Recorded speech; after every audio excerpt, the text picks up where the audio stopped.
시편 강의 19번째, 하나님 왜 나를 버리셨나요? 제목이에요. 하나님 왜 나를 버리셨나요? 할렐루야!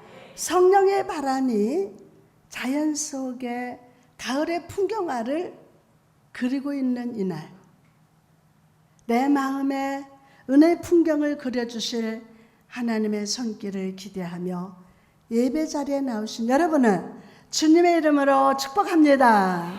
주님의 이름으로 축복합니다. 아멘. 미국에서 있었던 일입니다.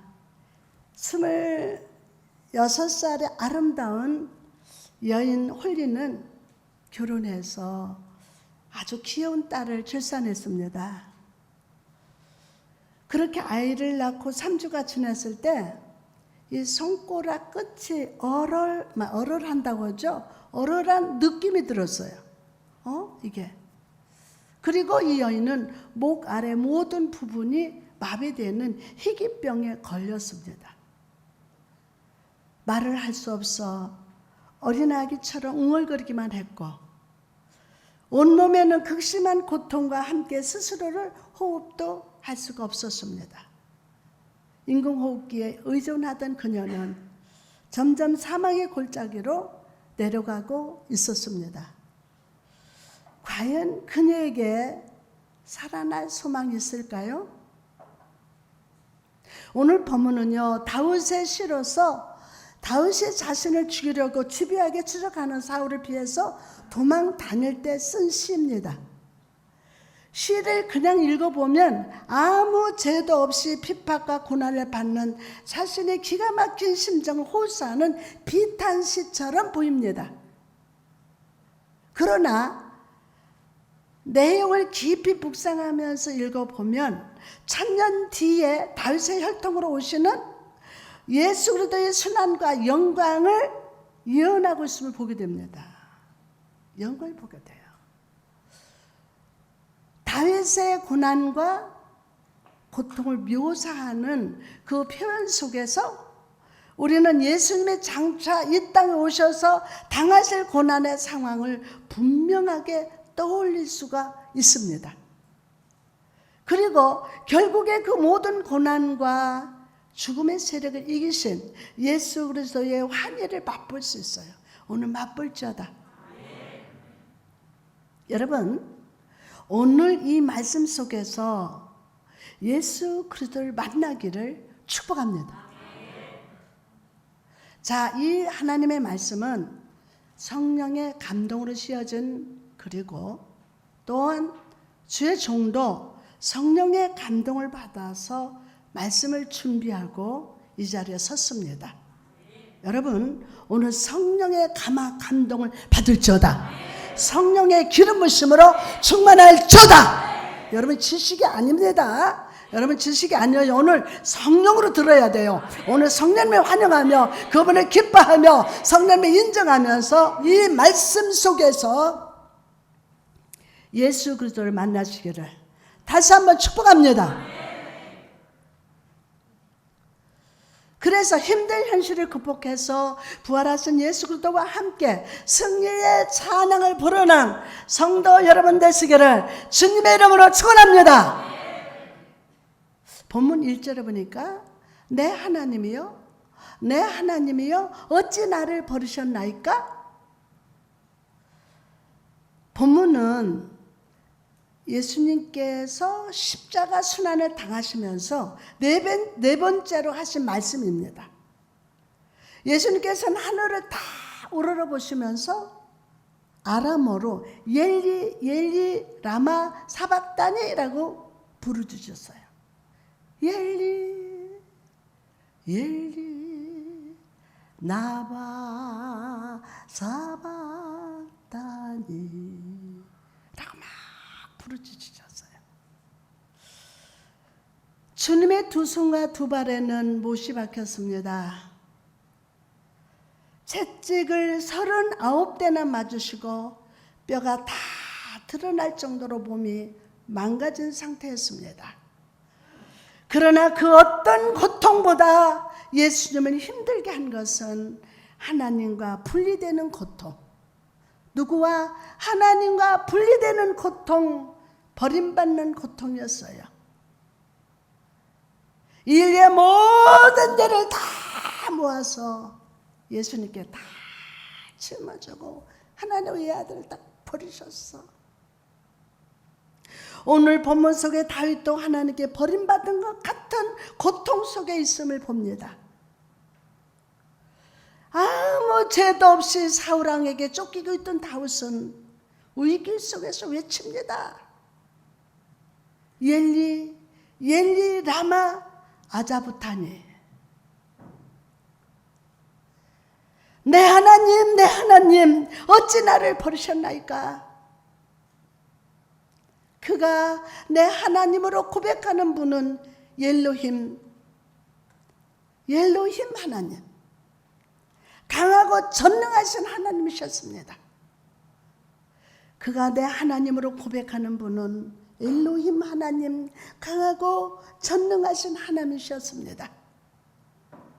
그 전능하신 하나님이 나를 도와주시고 구원해 주실 줄 알았는데 오히려 나와 거리를 두고 고난 속에 내버려 두는 것처럼 보이는 하나님, 내가 신음소리를 내면서 부르짖는데도 나를 거부하시는 것처럼 느껴지는 그 상황에 너무 당황스러웠다는 것입니다. 우리는 삶 속에서 고난을 만날 때 간절히 기도하면 응답받는다고 믿습니다. 그런데 여러분, 간절히 기도하면 언제나 응답을 받습니까? 언제나 응답 받아요? 제 사역의 삶을 돌아볼 때 항상 그렇지는 않았던 것 같습니다. 간절히 기도하면 응답받기도 하고 아무 응답 못 받을 때도 있습니다. 아무 소식이 없어요. 편지 한 장 없어. 짤막한 내가 너와 함께한다, 내가 너 응답한다, 이 편지 한 절도 없을 때도 있어요. 오히려 간절하게 기도했기 때문이 아니라 하나님이 나를 불쌍히 여겨주실 때 응답이 오는 것을 발견합니다. 내가 간절히 기도했기 때문이 아니라 하나님이 나를 불쌍히 여길 때, 하나님이 나를 불쌍히 여기실 때 응답이 오는 것을 저는 발견했습니다. 내가 간절히 무엇을 했기 때문이 아니라 하나님의 기도하는 여러분을 궁일히 여겨주시는 증거로 응답이 옵니다. 내가 믿음이 좋아서 내가 간절히 기도했기 때문에 그게 아니라 그렇게 기도하고 있는 여러분을 하나님은 긍휼히 여기시고 불쌍히 여기시는 그 증거로 응답이 온다는 것입니다. 그러므로 여러분, 우리가 기도할 때 내 기도가 언제 응답되느냐, 그 때와 시기를 생각하기 전에 우리는 먼저 나를 구원하신 예수 그리스도, 그 보혈의 십자가를 묵상해야 합니다. 그 보혈의 십자가를 묵상해야 돼요. 그리고 그 십자가의 보혈로 나를 자녀 삼아주시고 하나님의 자녀 된 거 생각할 때에 할렐루야 찬송이 저절로 나네. 세상 사람 날 부러워 아니하여도 나도 역시 세상 사람 부럽지 않네. 하나님의 자녀, 다 같이 하나님의 자녀 된 거 생각할 때에 할렐루야 찬송이 저절로 나네. 맞습니다. 하나님의 십자가 보혈로 나를 자녀 삼아주시고 아빠 아버지라고 부르게 하신 하나님 앞에 오늘 내 인생을 드립시다. 내 삶의 어둠과 죽음을 지하시고 어떤 그 상황에든지 은혜의 역사를 행하시는 하나님을 깊이 묵상하는 저와 여러분이 됩시다. 자, 그럼 이렇게 은혜의 역사를 행하시는 하나님께서 왜 나의 탄식하는 기도에 응답하지 않으실까요? 먼저는 우리 믿음의 깊이와 높이가 더욱 성장하기를 원하시기 때문이에요. 원하시기 때문에. 여러분 욥을 보시기 바랍니다. 욥은요, 자신이 당한 기가 막힌 고난의 상황을 놓고 하나님께 부르짖었어요. 그러나 하나님께서는 어떤 응답도 없으신 것처럼 느껴졌습니다. 오히려 고난이 더욱 깊어져 갑니다. 그런데 이런 침묵하시는 그 순간 속에서 그의 내면 속에 하나님에 대한 믿음이 막 깊어지고 숙성되면서 성장하고 있음을 알고 있었어요. 와! 점점 고난은 깊어가는데 그 믿음이 깊어지고 막 숙성되면서 성장하고 있음을 알고 있었어요. 욥기 42장 5절에 보니까 내가 주께 대하여 귀로 듣기만 하였사오나 이제는 눈으로 주를 배움나이다. 배움나이다. 아멘. 하나님을 알았으나 하나님과 거리가 멀리 떨어져서 귀로만 듣던 믿음, 지식에 머물렀던 믿음을 가졌던 욥이 고난과 그 역경 속에서 침묵하신 하나님을 삶으로 만나면서 가까이 나갔습니다. 주님의 눈동자 속에서 믿음이 장성한 자신의 모습을 발견하게 됐던 거예요. 여러분이 지금 사단의 시험으로 생각 속에 마음 속에 여러 가지 빨주 노초 파난바로 고통이 오고 있지만 하나님 한 번도 떠나지 않으셔요. 여러분 믿음이 깊어지도록 숙성되도록. 아멘. 믿어주면 아멘. 고난과 역경 속에서 침묵하시는 하나님을 삶으로 만나야 돼요. 여러분 아까 제가 그랬죠. 이 말씀은 성령으로 감동받아 쓴 글이에요. 근데 사람들의 지식으로 쌓여져 가지고 머리가 그 목뼈가 부러지려고 그래. 그래가지고 저 말에서 목이 막 으쌰으쌰 되는 거야. 왜? 그 말씀에 지식이 꽉 차서 넘쳐나는 거야. 지식으로 하나님 못 만나요. 오늘 성령의 감동으로 하나님 말씀을 아멘하고 받을지어다. 아멘. 그럼요. 왜 믿음이 자라지 않느냐? 내 지식으로 받기 때문에요. 그러니까 믿음이 깊어지지 않아요. 숙성이 안 돼요. 성숙되지도 않아요. 10년 믿음을 자랑하고 모태신앙, 그 모태신앙 어떻다는 거예요. 모태신앙에 유아세를 받았다. 그때 얘들이 인격이 있습니까? 생각이 있어요? 지식이 있어요? 여러분 하나님 말씀을 믿고 아멘할 때 역사 일어나요. 아멘. 1000번을 설교해도 여러분이 여기서 내가 받아야 되는 거예요. 성령님 역사하여 주옵소서. 그러니까 꼭 성령님을 환영해야 돼요. 성령이 와 계시지만 그분은 없는 것처럼 취급하면 안 된다는 거예요. 와 계시지만 환영합니다. 성령 인정합니다. 기뻐합니다. 그럴 때 성령께서 오늘 주신 말씀으로 역사하십니다. 아멘, 아멘. 그러면 주님의 그 눈동자 속에서 믿음이 장성한 자신의 모습을 스스로 발견하게 돼요. 여러분 하나님의 나의 탄식과 기도에 응답하지 못해서 답답하십니까? 바로 이 순간이 하나님을 알되 더욱 깊이 있게 알아가는 시간인 줄 믿습니다. 아멘. 왜 하나님이 응답 안 해주냐? 왜 하나님이 내 기도 안 들어주냐? 왜 이걸 빨리 안 해주냐? 여러분 생각이에요. 하나님이 더 잘 아세요. 하나님의 자녀들에게 망하게 하시는 하나님 아니에요. 하나님 여러분의 채워주시되 내 잔이 넘치도록 채워주시는 분이십니다. 그러나 여러분이 믿음이 깊어지기를 원해요. 네? 하나님 뭐 뚝딱 뭐 주는 하나님으로 믿으면 안 돼요. 그리 아니하실지라도 나는 여호와로 인하여 기뻐합니다. 찬양합니다. 감사합니다. 응답하지 못해서 여러분 답답하면은 바로 이 순간에 하나님을 알되 더욱 깊이 있게 알아가는 시간인 줄 믿습니다. 믿음의 집이 더욱 정금 같은 집으로 건축되는 시간입니다. 아멘. 그러면 모든 상황 속에서 하나님이 나와 함께 하시며, 모든 상황 속에서 하나님 나와 함께 하시며 은혜 안에 추억을 쌓고 섭리 속에서 역사하시는 하나님의 대체로운 손길을 더욱 깊이 깨닫게 됨을 믿으시기를 바랍니다. 주께서 침묵하시는 날이야말로 여러분의 주의 품 안에 있는 시간이며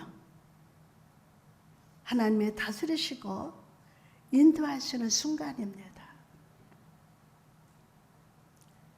그래서 결국 욕과 같이 하나님을 온전히 신뢰하는 믿음의 자리, 온전히 하나님을 신뢰하는 믿음의 자리, 내 하나님으로 고백하는 자리로 나가게 될 줄 믿습니다. 아멘. 봄에 씨앗을 뿌리는 한번 농부를 떠올려 보십시오. 농부가 씨를 뿌릴 때 그 직후에는 아무 변화가 없어요. 씨를 뿌렸어. 그런데 변화가 없어요. 그냥 밭이 씨를 삼켜버린 것처럼 보입니다.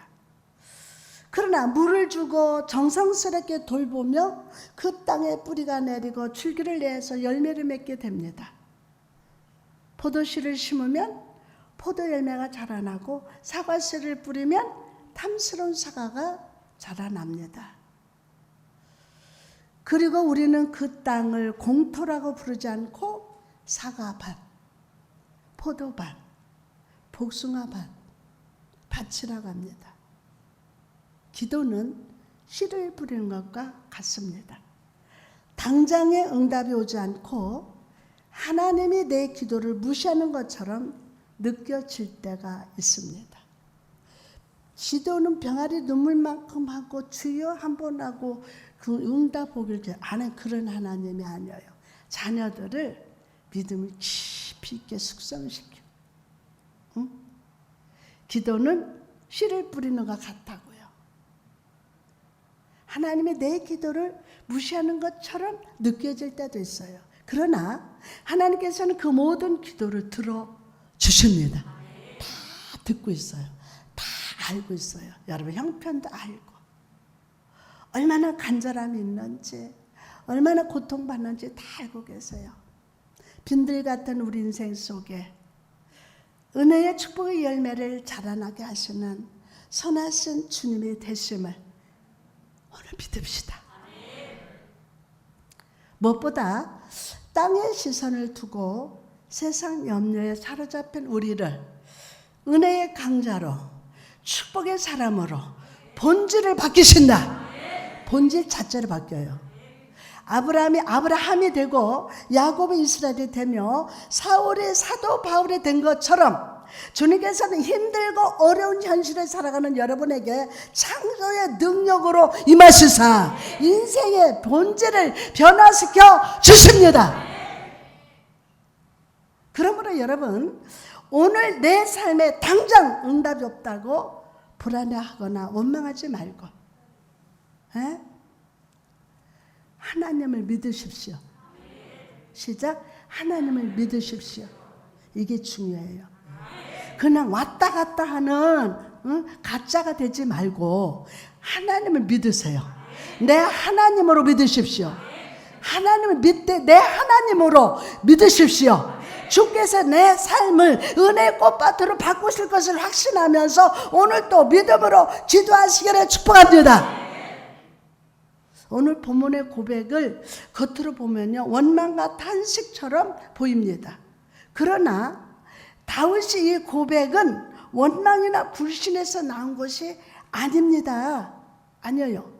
오히려 지금까지 삶을 돌아보면서 곰과 사자의 발톱에서 구원하신 하나님,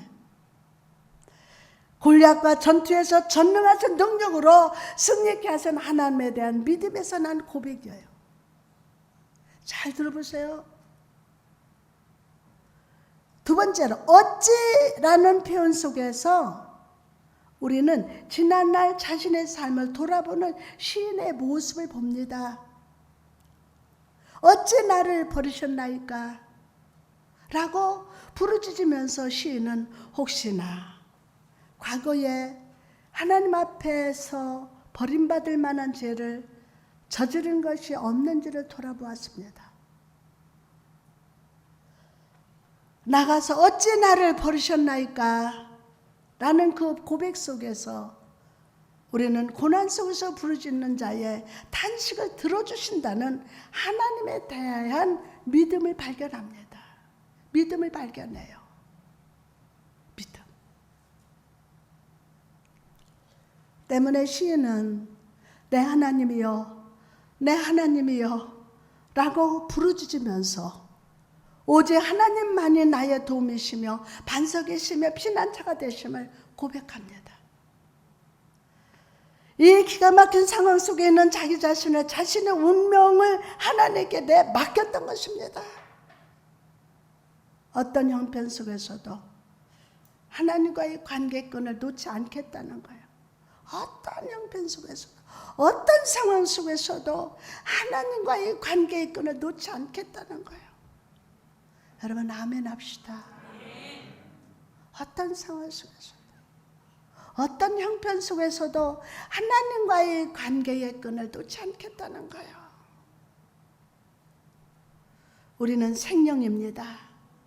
하나님은 신령입니다. 하나님의 영권과 나와 연결이 돼야 돼요. 악령하고 연결되면 물러가라. 여러분 잘 들어보세요. 사람 어느 가정은 왜 그렇게 막 저주받는 것처럼 보여요. 그래서 막 하나님 원망해. 근데 반드시 여러분 알 것은 그 대대로 물려받은 악한 영의 진들이 무너져야 돼요. 이게 하나님이 물리치는 게 아니라 여러분의 성령 충만 받아서 누가 물리쳐야 돼요. 여러분 오늘 이 코로나 시대 하나님께 버림받는 것처럼 느껴지는 상황 속에 있다 할지라도 하나님을 향한 믿음과 소망의 끈을 놓지 마십시오. 사람들 예수 믿다가요 악령하고 연결되는 사람이 너무 많아요. 악령하고 사람은 생명이에요. 마귀는 악령이에요. 근데 갑자기 악령 연결됐는데 와가 주여 믿습니다. 안 돼요. 하나님을 향한 믿음과 소망의 끈을 놓지 마십시오. 놓지 마십시오. 놓지 말아라고 여러분한테 해봐요. 놓지 말아라. 아멘. 다니엘의 새 치구를 보시기 바랍니다. 그들이 경험한 현실은 하나님께 버림받은 것 같았습니다. 나라가 망하고 포로로 끌려갔습니다. 이름도 이방식으로 바꿨습니다. 그러나 그들은 하나님을 향한 믿음과 소망의 끈을 놓지 않았어요. 놓지 않았어요. 느부갓네살 왕이 우상에게 절하지 않으면 7배나 뜨거운 풀무에 넣겠다고 협박해도 오히려 담대히 고백합니다.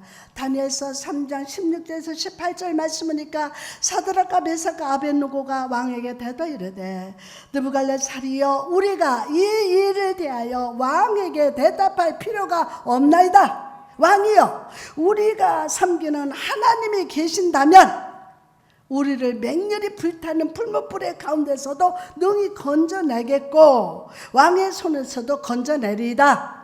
그렇게 하지 아니하실지라도 왕이여 우리가 왕의 신들을 섬기지도 아니하고 왕이 세우신 금신상에게 절하지 아니할 줄을 아옵소서. 아멘.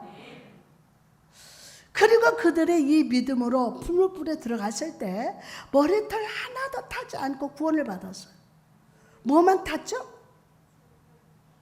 그들을 묶었던 그 끈만 타버렸어. 오늘 하나님께 소망을 품읍시다. 소망 하나님께. 어떤 상황 속에서도 하나님을 믿으십시오. 어떤 상황 속에서도, 어떤 형편 속에서도 하나님을 믿으십시오. 아멘.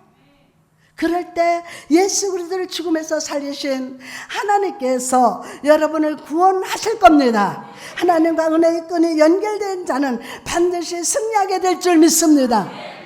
미국의 자동차 왕 누구 있어요? 헨리 포드는요, 80세 생일 잔치 자리에서 다음과 같은 소감을 말했습니다.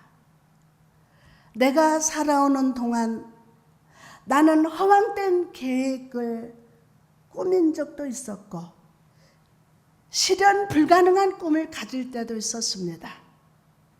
소감을 말하는 거요. 그러나 아내는 한 번도 불평하지 않고 의심하지도 않았을 뿐만 아니라 언제나 나를 믿어줬습니다. 오늘은 내가 있을 수 있었던 것은 바로 그렇게 나를 믿어준 아내의 덕입니다. 그리고 그것이 나의 가장 기쁨이 됩니다. 어떤 상황에서도 자기를 믿어주는 한 사람이 있다는 것은 참으로 든든합니다. 참으로 든든해요. 여러분, 하나님을 가장 기쁘시게 하는 것이 무엇인 줄 아십니까? 하나님을 절대적으로 믿는 거예요. 하나님을 절대적으로 믿을지어다. 하나님을 기쁘시게 하는 것은 하나님을 절대적으로 믿는 거예요. 하나님 절대적으로. 요한복음 6장 29절에 보니까 예수께서 대답하여 이르시되 하나님께서 보내신 이를 믿는 것이 하나님의 일이라 하시니. 그렇습니다. 모든 것을 믿음에서 시작이 됩니다. 사람들은 예수 믿으면은 벌써 계단이 100계단이면은 99계단까지 뛰어가려고 그래. 원부터 시작해야 돼요. 1부터 시작해야 돼요. 믿는 일부터 해야 돼요. 더 크게 하면. 그러면 어디서부터 시작돼야 돼요? 믿음에서 시작돼야 돼요. 이게 원이에요, 원. 그 믿음은 하나도 없으면서 뭔가 잘 되기를 바라고 뭔가 주기를 바라고 안 돼. 절대 안 주세요. 하나님을 믿으셔야 돼요. 믿음에 시작돼요. 믿음이 없으면 인생의 광야길이 되지만 내 하나님 믿는 자에게 약속의 땅이 펼쳐짐을 믿으시기 바랍니다. 약속의 땅이 펼쳐져. 하나님 여러분 약속을 주셨어. 그런데 믿으면 그 약속의 땅이 펼쳐진다. 와, 길이 보여. 와, 약속의 땅이 길어진 땅이 보인다고요. 아멘? 그러면 여호수아를 보십시오. 그의 삶을 보면요, 하나님을 철저히 믿는 삶을 살았어요. 그리고 하나님을 철저히 이 백성들을 돌보시고 공급하셨어요. 광야길을 걸을 때 매일 아침 먹을 만나를 내려주셨고 옷과 건강까지 섬세하게 챙겨주셨어요. 신명기 8장 4절에 보니까 이 40년 동안에 내 의복 헤어지지 아니하였고 내 발이 어떻게 부르트지 아니하였느니라. 여러분, 구름 기둥 불기둥을 보면서 우리는 기적이라고 생각합니다. 야, 기적이다. 구름 기둥 불기둥. 그러나 제 눈에 40년간 걸으면서 옷이 헤어지거나 발이 부르트지 않는 것이 더 기적이에요. 더 큰 기적으로 보여요. 우리가 입는 옷 보십시오. 아무리 관리를 잘해도 몇 년 지나면 색이 변하고 뜯어집니다. 신발은 어떻습니까? 몇 년이 아니라 1년만 신어도 금방 닳아버립니다.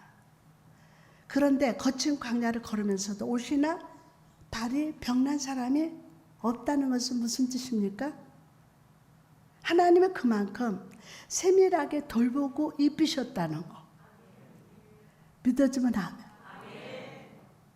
아멘. 그 하나님 믿으십시오. 절대적으로 믿으십시오. 그렇습니다. 하나님께서는 이스라엘 백성의 유일한 복의 근원이 되셨습니다. 그러나 하나님께서는 여리고 성 안으로 진격하는 백성들을 보면서 한 가지 걱정이 있었습니다. 이 백성들이 여리고 성의 금은 보화와 반지와 팔찌, 비단 같은 것을 보면 하나님보다 세상 것을 더 믿을 것이 분명해요. 그래서 하나님은 여리고 성의 물건을 하나도 만지지도 말고 취하지도 말라고 명령을 했어요. 명령을. 하나님의 말씀대로 여호수아와 이스라엘 군대는 여리고 성 안에 들어가서 거리에 널브러져 있는 최고급 옷들과 동전 금은보화를 보았습니다.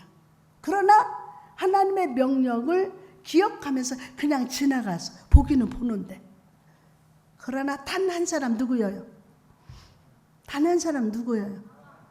그렇지, 누구야? 아가는 발걸음을 멈추고 아무도 모르게 그것을 취했어요. 여호수아 7장 21절에 내가 노력한 물건 중에 시날산의 아름다운 외투 한 벌과 또 뭐요? 은 200세겔과 금 무게가 50세겔 되는 금덩이 하나를 보고 탐내어 가져갔나니. 아간은 보지 말라는 것을 보았어요. 여러분, 이거 중요한 말씀이에요. 아간은 보지 말라는 걸 보았어요. 탐냈어요. 그리고 자기가 가졌어요.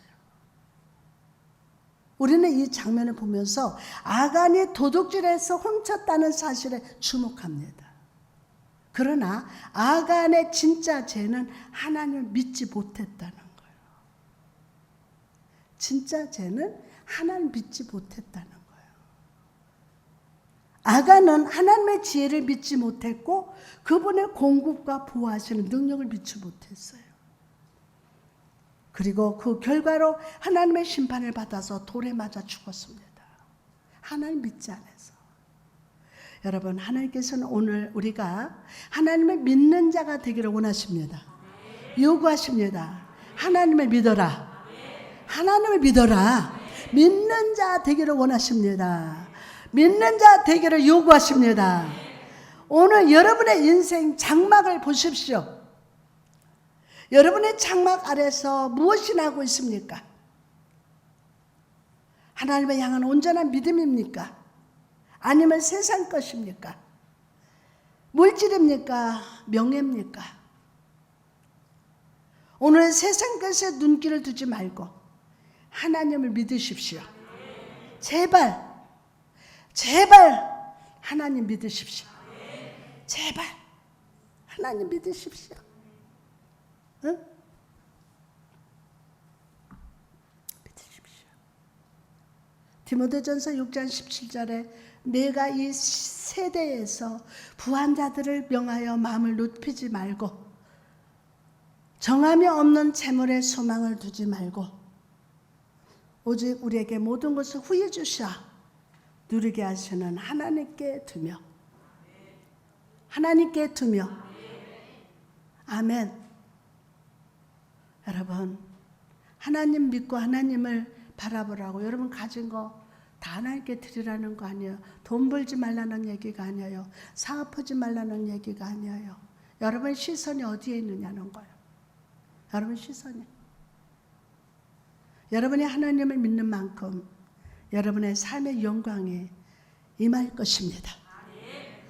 세상적인 것은 결국 그 가치를 잃어버리고 사람의 약속은 언제나 우리에게 실망만 줄지라도 하나님을 믿는 자에게 언제나 공급하시고 보호하시되 후히 주시며 우리 인생길의 여리고를 무너뜨려 주십니다. 아멘. 여러분의 발걸음마다 세밀하게 돌봐주시며 내전이 넘치는 축복으로 동행해 주실 줄 믿습니다. 아멘. 저는 설교의 시작을 불치병에 걸린 한 여인에 대한 이야기로 시작했습니다. 온몸에 마비가 되고 인공호흡기로 삶을 유지하던 엄마의 가슴 위에 이제 막 태어난 딸이 안겼습니다. 온몸에 끔찍한 고통에 찾아올 때마다 어린 딸은 어머니 곁을 지켰습니다. 엄마는 어린 딸을 위해서라도 절대 포기하지 않겠다고 결심을 합니다. 딸을 보면서 딸은 엄마 곁에 있었고 엄마는 딸을 봅니다. 내가 지금 이 고통스럽고 마비됐고 말도 옹알이만 하지만 나는 이 딸 때문에 살아야 되겠다. 결심했습니다. 그리고 2달이 지난 후에 팔을 움직였고 혀를 움직일 수 있게 되었습니다. 4달이 지난 후에는 스스로 일어섰고 1년이 지난 후에 마라톤을 완주할 수 있었다고 합니다. 사망의 엄청난 골짜기에 살아난 이 여인은 이렇게 말했습니다. 고통의 우리를 끝장낼 것인지 아니면 더 강하게 만들지는 우리의 선택에 달려 있습니다. 이 상황 속에서 내가 그냥 끝장을 내든지 아니면 더 강하게 만들든지 우리의 선택에 달려 있어요. 믿는 일을 선택하세요. 하나님 믿는 일을 선택하세요. 아멘. 선택. 참 우리는 인생길, 인생 무대에 살아가면서 선택해야 할 일들이 많이 있습니다. 그렇죠. 여러분, 이 여인은 죽음의 위기에서 사랑하는 딸을 다 바라보면서 일어났어요. 비록 우리 현실이 하나님을 느낄 수 없고 하나님께 버림받은 것 같은 고난 속에 있다 할지라도 오늘 여러분의 믿음으로 하나님을 바라보며 하나님의 내 삶의 은혜의 꽃밭으로 만드실 것을 믿는 자는 승리할 겁니다. 아멘. 오늘 하나님을 향해서 여러분 소망을 품읍시다. 여러분의 작은 겨자씨 같은 믿음이 절망의 산을 평지가 되게 할 겁니다.